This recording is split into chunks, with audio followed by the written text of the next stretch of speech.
Assalamualaikum warahmatullahi wabarakatuh. Balik lagi di channel Markas Pinjol teman-teman ya. Oke teman-teman, di video kali ini saya akan berbagi lagi tentang telat ya ataupun gagal bayar di aplikasi pinjaman online ilegal ya. Jadi di video kali ini saya akan berbagi resiko misalkan kalian telat bayar ya di aplikasi pinjaman online ilegal. Oke, sebelum lanjut kita ke pembahasannya, buat teman-teman jangan lupa tekan tombol subscribe-nya ya. Nah, yang baru bergabung ya jangan lupa tekan tombol subscribe-nya, atau yang baru menemukan channel ini jangan lupa tekan tombol subscribe-nya ya, agar kalian tidak ketinggalan info terbaru dari channel kami teman-teman ya. Karena channel kami ini selalu membahas atau berbagi tentang pengalaman ya gagal bayar pinjaman online ya, baik itu ilegal maupun legal teman-teman ya. Oke, langsung saja kita ke pembahasannya teman-teman ya. Akan bahas pinjaman online ilegal ya. Nah, jadi buat teman-teman, mungkin teman-teman sudah panik misalkan kalian sudah dapat WA dari pihak penagih ya, atau dari pihak aplikasi pinjaman online ilegal. Nah, contohnya seperti ini teman-teman ya. Ini sudah telat 1 hari ya, 1 hari. Tapi sebelum kita telat, jadi kalau kita pinjam di pinjaman online teman-teman ya, kita masih belum telat, biasanya sudah di WA. Contohnya seperti ini ya, kalau kalian mau jatuh tempo di pinjaman online ilegal ya, apalagi sudah jatuh tempo ya, misalkan setelah 1 hari 2 hari, mungkin kalian panik ya. Jadi saran saya, misalkan teman-teman sudah dapat WA seperti ini ya, bahwasanya data kalian akan disebar oleh pihak pinjol ya.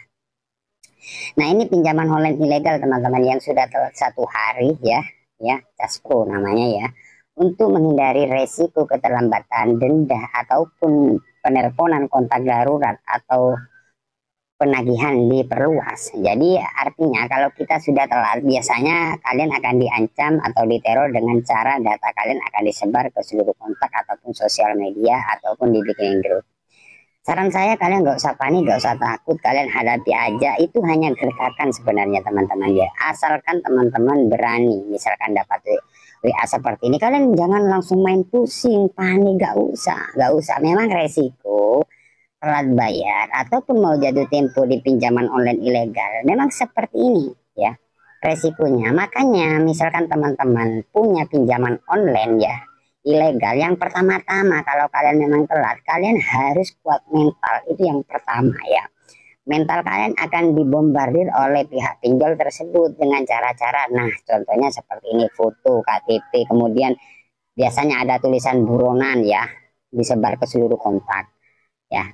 Cara menghadapi bang seperti apa bang? Cara menghadapi ya tinggal kalian gak usah panik, itu yang pertama. Dan yang kedua, kalian respon aja. Misalkan ada WA, kalian balas, ya pak masih belum ada dana, masih cari dana, itu aja sih ya. Ada telepon, kalian cukup angkat, ya pak masih usaha, gitu aja sih, terusnya seperti itu bang. Kalau kita respon terus, tetap aja dari pihak pinjolnya ngeyel ataupun maksa untuk bayar. Memang sih maksa memang, tapi kalian harus balas gitu loh. Memang dari pihak pinjol tidak mau tahu alasan apapun, tetap aja kalian harus respon biar tidak disebar ke seluruh kontak ataupun sosial media ataupun dibikinin grup ya. Seperti itu cara mengelabui pinjaman online ilegal, seperti itu. Karena apa, pinjol-pinjol ilegal kalian bisa lihat di video-video saya itu banyak pinjaman online ilegal, bahkan puluhan pinjol yang nggak dibayar tapi aman sih. Amannya apa, nggak sampai dibikinin grup dan tidak sampai disebar ke sosial media ataupun dibikinin grup di kontak-kontak kita, tidak sampai. Kalaupun ada mungkin ya 4 atau 5 orang, itu wajar teman-teman kalau 4-5 orang, dan tidak sampai ditelepon terus menerus kontak-kontak kita yang ada di HP, tidak sampai gitu loh. Jangankan teman-teman ya, biasanya bang saya sudah respon tapi tetap aja disebar data saya, tapi kan beberapa kontak, tidak ke seluruh kontak dan tidak sampai ke sosial media ataupun dibikinin grup gitu. Banyak teman-teman kita itu ya gagal bayar, pengen aman tapi merespon nggak mau ya. Kalau kalian nggak respon, dari pihak pinjol semakin marah teman-teman, semakin data kalian disebar ke seluruh kontak gitu loh. Itu saran saya. Kalau kalian nggak mau respon ya terserah kalian. Di sini saya cuma berbagi seperti itu. Jangan teman-teman menyalahkan saya, bang kalau kita respon tetap aja nagih terus. Memang sih gitu loh. Kalau kalian nggak ada perlawanan, kalian dianggap takut oleh pihak pinjol tersebut, dianggap sudah panik. Makanya banyak teman-teman yang telat bayar ataupun gagal bayar itu sering diteror terus menerus, nggak henti-henti, bahkan data-data kalian disebar ke seluruh kontak gitu. Kalau kalian coba kalian lakukan, misalkan ada WA respon dengan baik, bang, misalkan tidak mau tahu alasan apapun, nggak apa-apa, respon aja dengan baik, meskipun kalian dimarah-marahin, dimaki-maki, itu wajar lah, itulah resikonya teman-teman. Kalau teman-teman ingin aman betul ya kalian bayar, seperti itu. Kalau teman-teman ganti nomor karena sering diteror atau ditelepon, ya pokoknya berisik lah, kalian ganti. Itu semakin parah, semakin kontak-kontak kalian yang ada di HP kalian akan ditelepon terus menerus. Akhirnya kontak-kontak kalian marah ke kalian karena gak ikut pinjam, terlibat seperti itu. Jadi cara menanganinya kalian respon aja sih gitu loh. Kalau kalian selalu respon itu tidak bakalan lama ya untuk teror ataupun telepon seperti itu ya. Ya, banyak teman-teman subscriber ya pinginnya nggak respon, yang penting apa aman ya.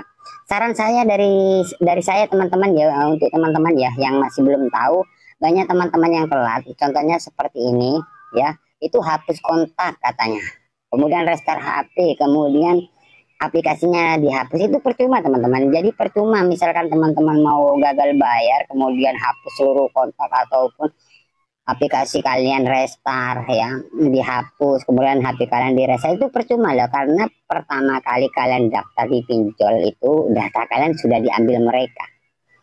Jadi pinjol itu tidak sebodoh itu teman-teman. Kemudian teman-teman pinjam di pinjaman online ilegal, kemudian hapus kontak setelah pengajuan, setelah itu kalian hapus aplikasinya kemudian restart, itu tidak semudah seperti itu, karena pertama kali kalian isi data kalian sudah diambil, kontak-kontak kalian seperti itu. Kalau pinjol enak, kalau kita galbay kemudian ambil hapus kontak aman ya, enak betul seperti itu teman-teman. Jadi tidak seperti itu. Jadi misalkan teman-teman mau gagal bayar, hapus kontak ataupun restart HP, itu percuma ya. Jadi cara menanganinya apa ya, hadapi aja seperti itu ya. Nah ini contohnya seperti ini, kalian nggak usah panik. Kalau panik kalian nggak bisa balas, respon aja dengan baik ya, nggak usah terlalu takut. Nah coba contohnya seperti ini teman-teman ya, kami ajukan data Anda di aplikasi pinjol lain ya, dan pengajuan di bank-bank. Jadi ini hanya gertakan sebenarnya teman-teman ya. Ya, ini sebenarnya gertakan, data Anda kami ajukan di pinjaman online ini lain ya, itu gertakan sebenarnya ya, gertakan. Kalian nggak usah panik ya, nggak usah bingung lah. Memang seperti inilah risiko gagal bayar di pinjaman online ya. Hadapi aja, nggak usah panik ya. Nah ini cas ya, gak respon katanya ya. Kemudian tunggu dipermalukan apa gimana ini? Iya Pak, sabar. Ini masih usaha Pak. Ada seperti ini aja lah cara balasnya ya. Nah ini dari pihak penagihnya ini online deh. Sebenarnya ini saya coba seperti ini ya, nggak balas. Jadi buat teman-teman, kalau teman-teman nggak respon, nggak balas WA-nya, itu kalian dianggap takut dan panik. Akhirnya dari pihak pinjol selalu neror kalian. Lebih berani, lebih bagus seperti itu teman-teman ya. Nah ini foto seperti ini ya.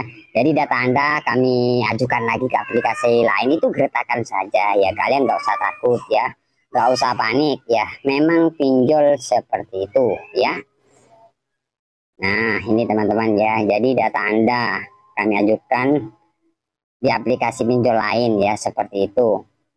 Inilah cara-cara penagihan dari pihak pinjaman online ilegal ya. Nah oke teman-teman, dari pihak pinjolnya sudah balas teman-teman ya.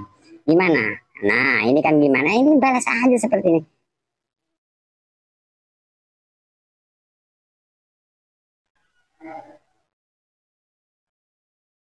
Nah seperti ini teman-teman ya, kita kirim ya. Nah iya Pak, masih cari-cari dana Pak. Nah seperti ini aja teman-teman, panik ya, balas aja, gak usah takut ya. Ya, nah diusahakan malam ini saya bantu pokok. Iya Pak, iya Pak.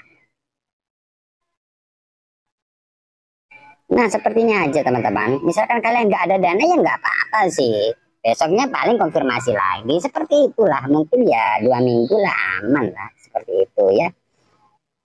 Jadi saya ingatkan lagi buat teman-teman ya, misalkan teman-teman perpanjang ya, banyak teman-teman yang masih belum paham juga sih. Biasanya ada yang perpanjang itu biasanya satu minggu ataupun 5 hari itu 700. Saran saya kalian nggak usah perpanjang ya, karena perpanjang itu tidak akan mengurangi pinjaman kalian ya, itu hanya penambahan tenor ya. Jadi misalkan kalian sudah nggak ada dana, ya sudah, nggak usah perpanjang. Kalau perpanjang itu tidak akan mengurangi pinjaman kalian ya. Tagihan Anda tetap aja ya, cuman menambah tenor seperti itu. Jadi saran saya nggak usah perpanjang. Kalau kalian nggak ada dana, ya sudah, nggak ada dana, tinggal kalian respon aja ya. Nah, kalau pokoknya kalian kalau nggak bayar tetap aja data kalian disebar, tapi tidak ke seluruh kontak, asalkan kalian selalu merespon, cuman beberapa aja. Tapi misalkan teman-teman nggak respon, itu bisa saja ke seluruh kontak ataupun ke sosial media, seperti itu ya.